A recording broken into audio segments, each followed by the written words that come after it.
Hola, bienvenidos a una nueva semana política. Tenemos aquí a Juan Enrique Pi, a Mirko Macari y quien habla, a entretenernos, a conversar un rato. Tema principal, temas de género. Juan Enrique, después del Oscar, ¿te pusiste de moda? No, Oye, aparte de ese muy buen logo que tiene la Fundación Igualdad. Muy bueno, además de muy buen nombre, porque lo que estamos buscando es precisamente eso, es precisamente la igualdad. Así que el Oscar nos ha caído bastante bien, no solamente porque la película es muy buena, no solamente porque... Gran película. Gran película. Y gran actuación. Me encantó. A mí me encantó, yo la vi de los primeros días, que la dieron antes de que pescara, y me encantó. A mí también me encantó. Y creo que tiene un rol social súper importante, porque finalmente lo que hace la película es retratar de una manera muy intensa y muy humana la violencia y la discriminación que sufren las personas trans. Ese es el objetivo de la película. La película muestra algo tan simple como una persona que quiere despedirse de su ser querido y que sin embargo se encuentra con una detrás de otra, y no para, ¿verdad? Eso es la realidad a la que están sometidas las personas trans. Ser querido en una relación muy normal. Muy normal. Tenía una relación muy normal con Reyes, que hace un tremendo papel. Sí, también, ¿no? Es verdad, sí, exacto. Y por lo tanto, yo creo que esta película logró generar una empatía bastante grande en la sociedad. Es como algo similar a lo que ocurrió con el caso Zamudio, pues, ¿no? Que son casos de alto impacto en distintos sentidos. Sí, claro. Esto es una cuestión pop, de la cultura pop, una película, un premio, pero generan, ¿no? La expansión de la conciencia sobre el problema de la manera en que ningún otro debate lo hace. Y sobre un problema que se arrastra hace mucho tiempo. Son masivos, claro. Claro, no, de todas maneras. Así que yo creo que ese catalizador social que finalmente se ve reflejado en decisiones políticas, ¿verdad? En una urgencia política y una urgencia social también, porque las personas trans hoy en día siguen viviendo sin su carnet de identidad, sin su pasaporte, o sea, sin que los identifique personalmente. Oye, Juan Enrique, la película empujó el proyecto porque los políticos huelen la oportunidad y les cuesta resistirse a ella. Pero no queda promulgada en este gobierno, sino que viene para el que debuta la próxima semana. ¿Qué es lo relevante para fijarnos en esa ley? En términos de las tensiones, los temas que pueden ser letras chicas finalmente en la etapa finalísima de discusión del proyecto, que es la comisión mixta. Sí, yo creo que hay cosas de forma y de fondo. La cosa de forma es que efectivamente logremos avanzar en el proyecto de ley. El proyecto de ley queda en comisión mixta, lo que significa que está a solo un paso de poder convertirse en ley de la República. Por lo tanto, no nos podemos quedar estancados en ese último paso. A menos que se entranque en la comisión mixta. Que sería terrible, porque es verdaderamente, le falta un mínimo de voluntad política, le falta un mínimo de esfuerzo legislativo al nuevo gobierno para poder sacarlo. Pero un paréntesis, ¿qué es lo más difícil que queda en la comisión mixta? ¿O ya hay acuerdo? No. Porque comisión mixta, para recordar, es cuando lo que salió de la Cámara de Diputados o la del Senado, depende por dónde entra la ley, no coincide con lo que salió de la otra Cámara. Exacto. Entonces, hay una comisión mixta para ponerse de acuerdo. ¿Hay algo difícil o está todo ok y hay acuerdo político por despachar estos desacuerdos? Hay acuerdo político en que para los mayores de 18 años esto es un trámite administrativo, gratuito, que se hace en el registro civil por la sola voluntad de la persona que va y decide cambiar su nombre y su sexo registral. Donde probablemente no hay acuerdo, y que es una de las diferencias entre la Cámara y el Senado, es respecto a los niños, niñas y adolescentes. En niños, niñas y adolescentes hoy en día la Cámara aprobó que estuvieran incluidos, eliminó una frase que había dicho el Senado que este derecho era solo para mayores de 18 años, pero no estableció un mecanismo específico para que los niños pudieran acceder al derecho y los excluyó del trámite administrativo. Por lo tanto, la comisión mixta yo creo que ese va a ser uno de los puntos importantes que va a tener que definir. ¿Qué es lo que aspiran ustedes en eso? Nosotros aspiramos a la posición que tenía el gobierno de la presidenta, que fue ampliamente debatido en la Cámara de Diputados y donde aparentemente había un consenso general que era que los niños, niñas y adolescentes presentaran una solicitud ante el Tribunal de Familia con ambos padres o bien con uno de sus padres para iniciar un procedimiento ante el juez de familia que iba a escuchar al niño, que es lo más importante, en este caso una cuestión fundamental, es escuchar al niño en su vivencia. No que el niño decida por sí solo. El juez decide por él. No es tampoco que el juez decida por él, sino que el juez tiene la función de escuchar al niño y adolescente, o adolescente en su vivencia. ¿Pero quién toma la decisión? La decisión la autoriza el juez, esa es la verdad. Bueno, la autoriza la toma el juez. Después de escuchar al niño, por supuesto, y a los padres, me imagino, claro. ¿Dónde está la tensión con la derecha que se opone a este proyecto en esa parte? La tensión está en que la oposición no quiere, los sectores más conservadores no quieren apuntar a un sector específico, pero en general los senadores y los diputados más conservadores no quieren que el proyecto incluya a niños y niñas. Sí, 18 O sea, que espera los 18 años Exacto. o nada. Exacto. Y durante esos 18 años, ¿qué pasa con ese niño o niña? Bueno, Lo eso es lo que hay que es muy antinatural, mira tú la contradicción, porque el desarrollo de la identidad sexual empieza en la primera infancia y ahí cuando se manifiesta el conflicto. Exacto. ¿Ah? Y además los niños, niñas y adolescentes son las personas que más sufren esa discriminación porque entienden poco qué es lo que pasa, entienden poco qué es lo que está a su alrededor, por qué no les dejan vivir su identidad y finalmente tenemos también el desconocimiento en establecimientos educacionales, tenemos el desconocimiento de otros compañeros, de los apoderados. Las comunidades educativas les falta mucho conocimiento respecto a temas de diversidad sexual y de diversidad de género y en ese sentido es importante también seguir apoyando en temas de educación y seguir apoyando la circular trans de la Superintendencia de Educación que estableció que los niños, niñas y adolescentes pueden vivir su identidad de género dentro de sus establecimientos usando el uniforme correspondiente a su género, utilizando los servicios higiénicos o facilitando el uso de esos servicios higiénicos, llamándolos por el nombre social en la lista, cosas fundamentales que empezaron a regir a partir del año pasado. Claro, invisibilizar ese tema hasta los 18 años implica invisibilizarlo en la educación también. Ese es el objetivo, que no se hable de esas cosas, porque son cosas complejas, molestas. Y negar la identidad de un niño en su establecimiento educacional es negarle su día a día. Los niños pasan 10 meses del año, los 5 días a la semana, metidos en sus cursos, con sus profesores, con sus directivos. Esas personas tienen que estar preparadas ahí para se juega dar la salud mental del futuro Exacto. adulto, además. Exacto. Es un reglamento que está vigente, está corriendo, una circular, pero en su calidad de circular, si la ley no sale bien en eso, pudiera revocarse, pudiera cambiarse por el actual Ministerio de Educación o no. En estricto rigor no, porque la ley a lo que se refiere específicamente es al cambio del nombre y sexo en los documentos de identidad. Pero no al trato durante la ley. Ustedes van a estar encima, van a ser activistas, valga la redundancia, activos ahora en esta etapa final de la comisión mixta y el tema de los niños. Sí, completamente. De hecho, este proyecto de ley es un proyecto que patrocinamos Fundación Iguales junto con OTD Chile y hemos estado encima de la tramitación constantemente.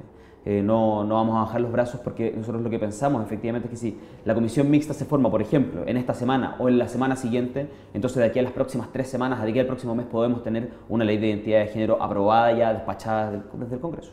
¿Cómo es la sensibilidad del tiempo que tú llevas tú acá de Piñera y su sector? Porque Piñera habló de que cambiarse de sexo no era como cambiarse de camisa en la campaña.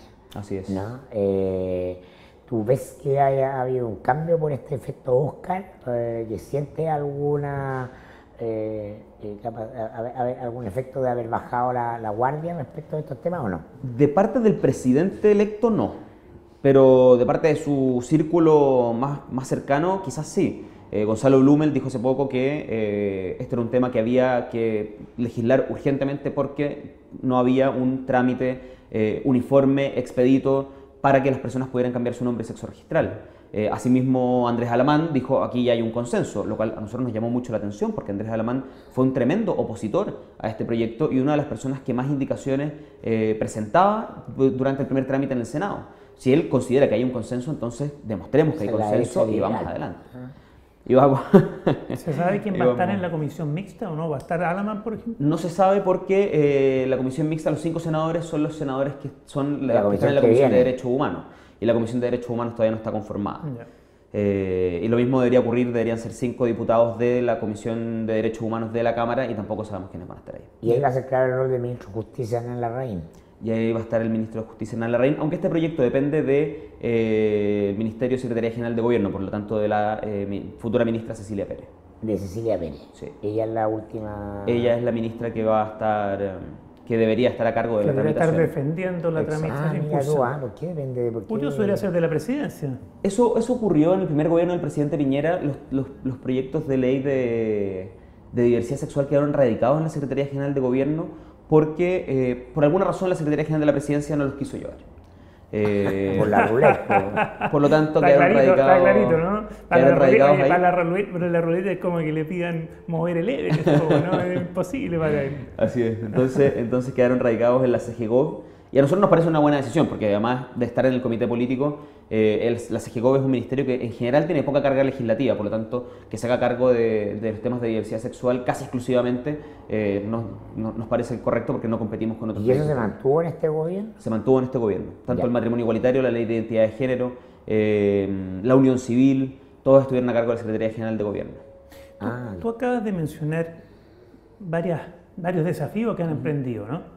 Y que les ha ido razonablemente bien. Así es. Aparte de esta ley de género, de identidad de género, ¿cuáles son los otros desafíos que están en curso y cuáles vienen?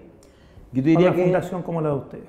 Yo diría que después de la ley de identidad de género viene el proyecto de ley de matrimonio igualitario, vienen los derechos filiativos de parejas del mismo sexo. Hoy en día nosotros tenemos una situación bastante particular en que las parejas de mujeres que tienen una unión civil celebrada, o bien que no la tienen, pero que son una familia, ¿verdad?, de acuerdo al concepto jurídico y que los tribunales de justicia han señalado, se someten a técnicas de reproducción asistida como cualquier otra familia que no puede procrear a través de un acto sexual, y sin embargo la filiación queda determinada solamente respecto de una de ellas, negando completamente a la otra madre.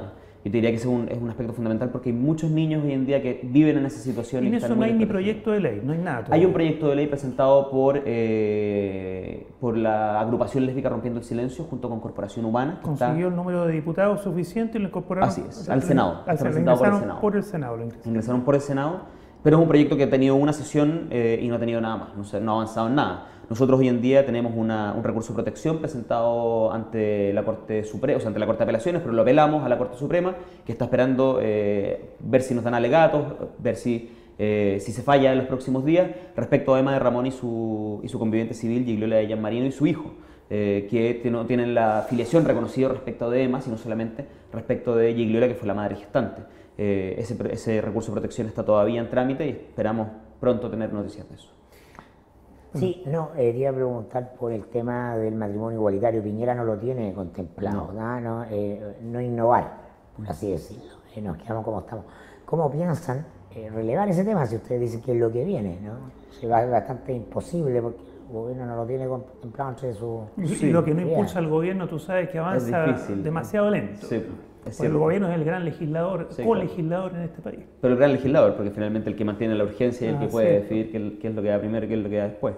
Respecto al matrimonio igualitario, nosotros esperamos que por lo menos el gobierno del presidente Piñera sea capaz de decir, ¿saben qué? Permitamos que este proyecto siga su tramitación. Si vamos a estar entrampando un proyecto de ley y parando y tratando de poner obstáculos a la continuidad de un proyecto que ya está presentado, que ya inició su tramitación, y no solamente que la inició, sino que en el nuevo Congreso tiene amplia mayoría tanto en el Senado como en la Cámara, lo cual para nosotros es una novedad. La evaluación de ustedes prima facie. Claro. Vamos a ver en el momento de votar. Sí, no, desde luego. Pero por primera vez en ese primer conteo tenemos mayoría, podríamos decir que tenemos mayoría de acuerdo a lo que diputados y senadores, cuando eran candidatos o ya en el ejercicio del cargo, han señalado. Respecto al matrimonio igualitario, podemos decir que tenemos mayoría en ambas cámaras, lo cual para nosotros es sumamente novedoso, porque en la Cámara de Diputados hemos tenido mayoría hace ya harto tiempo, pero en el Senado no la teníamos. Hoy en día tenemos mayoría en el Senado y tenemos mayoría en la Cámara. Por lo tanto, aquí hay un proyecto de ley que ya está presentado, que inició su tramitación, que tiene mayoría en el Senado, que tiene mayoría en la Cámara, que de acuerdo a las últimas encuestas de opinión tiene amplia mayoría también social, ¿verdad? Hoy en día la mayoría de los chilenos está a favor del matrimonio igualitario. ¿Cómo se empuja cuando el Ejecutivo es el que pone la urgencia? Si no la quiere poner. Claro, ¿y cuál es el timing? ¿Cuál es el timing que debería seguir? El timing es difícil porque finalmente el presidente puede presentar constantemente proyectos a una comisión que ya tiene bastante trabajo, como la Comisión de Constitución, y estar priorizando otros proyectos, por lo tanto dejando para la cola, ¿verdad? Y después, cuando llegue el momento, meter 1000 indicaciones. Exacto. Y con eso lo puede dejar parado. ¿Qué fue lo que hicieron con la Ley de Identidad de Género? La Ley de Identidad de Género presentaron 200 indicaciones y estuvimos meses. ¿Quién? Jacqueline Van Rieselberghe sola presentó 100.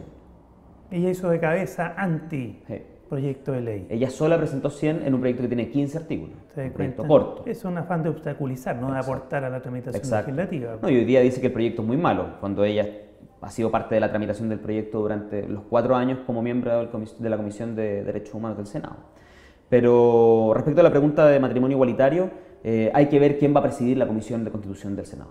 Si hay un senador o una senadora que abiertamente apoya a las demandas de la diversidad sexual, entonces será fácil siempre y cuando no haya una obstaculización desde el gobierno, de por lo menos que siga la tramitación, una tramitación quizás más lenta, no con una priorización muy álgida, ¿verdad? Pero que podamos seguir avanzando en la tramitación, que podamos aprobar la idea de legislar, que podamos iniciar la discusión particular, etc. Cuéntame, ¿vieron ustedes como fundación, que llevan tantos años luchando por sus derechos, un cambio real entre el primer gobierno de Sebastián Piñera y el gobierno de Michelle Bachelet y lo que se puede esperar en este? Yo te diría que sí. Yo te diría que sí. Ha habido un cambio social principalmente. Cultural. Ha habido un cambio cultural, ha habido una comprensión de parte de la sociedad de que las demandas de la diversidad sexual son demandas justas. Y que decirle a una persona que no se puede casar con la persona que ama simplemente porque ama a una persona de su mismo sexo, es una cuestión sumamente cruel. Que decirle a nuestra principal embajadora hoy en día en el mundo, que es Daniela Vega, que tiene que viajar con su pasaporte con un nombre que no la identifica, con un nombre que no la conoce nadie en el mundo, que no la conocemos ni nosotros, por cierto. Qué fuerte eso, ¿eh? Claro, claro. Es también muy cruel. ¿Cómo vamos a seguir diciendo, cómo vamos a seguir nosotros definiendo la vida del resto desde nuestras propias casas? Entonces, la gente ha podido comprender que los derechos humanos de la diversidad sexual son derechos que merecen ser reconocidos legalmente, que merecen tener una discusión sensata, racional, no con un bus naranjo, no con frases pa'l bronce, sino que hay que sentarse y hay que avanzar. Porque también ha crecido la contrarreacción, ¿no? Sí. Es decir, todos los sectores llamados pro vida que van contra lo que se denomina autodenominados pro vida, y oye, y que ahora quieren restaurar la pena de muerte. La ideología de género. Sí, bueno, sí, son muy viejos. Jaime Guzmán se ponía el aborto y respaldaba la pena de muerte. Oye, este cambio cultural que se puede percibir es bastante evidente, incluso a nivel de chistes, incluso en las calles, es decir, hay un cambio cultural. A nivel político, ¿qué será mi pregunta, Nicel? ¿Se vio una diferencia en el gobierno de Michelle Bachelet o tampoco fue tan jugada por los temas de ustedes? Yo creo que sí. Evidentemente, a uno como activista siempre dice, bueno, se puede haber hecho más, desde luego. De hecho, ayer la presidenta en la entrevista con don Francisco dijo, bueno, podríamos haber aprobado el matrimonio igualitario, podríamos haber avanzado más en la identidad de género, y también la reconoció como una deuda propia de este segundo gobierno, ¿verdad? Pero, sin embargo, logró aprobar la unión civil en solamente 10 meses. En los primeros 10 meses de gobierno, la unión civil estaba despachada del Congreso, convertida en ley, algo que el gobierno de Sebastián Piñera no hizo en 3 años. Entonces, desde la perspectiva de usted, hubo una diferencia. Sí, fue un gobierno más jugado que el de Sebastián Piñera por los temas que ustedes defienden y propugnan. ¿Estamos en un mejor país desde ese punto de vista el día de hoy? Sin duda, estamos en un país muy distinto. Yo ayer pensaba en el país que éramos cuando murió Daniel Zamudio.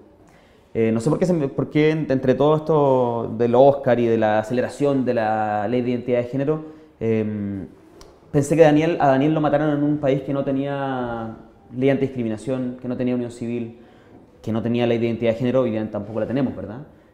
Sin embargo, estamos a punto. Pero claro, es un país con más conciencia, es un país más respetuoso, es un país que no acepta la denigración de otro ser humano en razón de cuestiones que le son propias. Y eso se ha visto en el avance administrativo, en el avance legislativo, se ha visto en general también, en el debate público. También hay ciertas excepciones, por ejemplo, la futura subsecretaria de Bienes Nacionales, Alejandra Bravo, que decía que el matrimonio igualitario se tenía que llamar homomonio, o tener a Marcela Aranda dando vueltas con su bus, ¿verdad? Pero hay excepciones. Parte de la diversidad de la sociedad también, igual, ¿no? Pero son excepciones también, son excepciones, me da la impresión. Yo creo que en general el debate ha ido siendo más respetuoso, ha ido siendo con altura de miras, ha sido desde la perspectiva de los derechos humanos, y eso nos alegra. Para que vayamos cerrando, hubo mucha polémica entre ustedes y la agrupación que lidera Rolando Jiménez hace algún tiempo, y eso como que quedó en el pasado. ¿Cómo están las relaciones? Están buenas, están muy buenas. La verdad, yo tengo una muy buena relación con Rolando, tengo una buena relación en general con la gente del móvil. Trabajamos por lo mismo, tengo un respeto por ellos también. ¿Tienen agendas comunes? Tenemos agendas comunes. ¿Se reúnen? Sí, desde luego. ¿Impulsan cosas en común y con las otras agrupaciones? También. Nosotros trabajamos con otras cosas, trabajamos en general con todas las agrupaciones de diversidad sexual. Trabajamos con OTD como patrocinadores de este proyecto de ley, que lo presentamos hace ya casi 5 años. Trabajamos con Agrupación Lésbica Rompiendo el Silencio, con Todo Mejora. Somos una organización con Acción Gay también, tenemos una relación muy fluida con Acción Gay, que es la Corporación Nacional del SIDA. Tenemos un trabajo colaborativo. Se ha evolucionado para bien en eso. Sí, desde luego. Desde luego. Mirko, ¿algo más? Muy bien, pues. Oye, agradecemos mucho. Te agradecemos mucho por estar acá. ¿Eh? No, muchas gracias por la invitación. Mirko. Nos vemos la próxima semana en una nueva semana política. Nos vemos.